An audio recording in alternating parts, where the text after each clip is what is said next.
مرتضی پاشایی، این موزیکشو بیا با هم دیگه بخونیم. من آبیم تو قرمزی سبز تو همه. مگه میشه باشی و تنها بمونم، دلم دیگه دلتنگیاش بی شماره،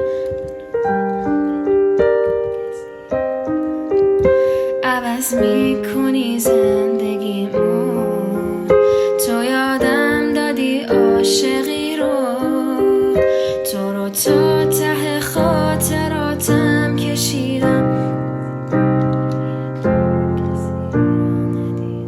نگو دیگه آب از سر من گذشته، مگه جز تو کی تحمل نداره نباشی، دلی که تو تنها خداشی. به به.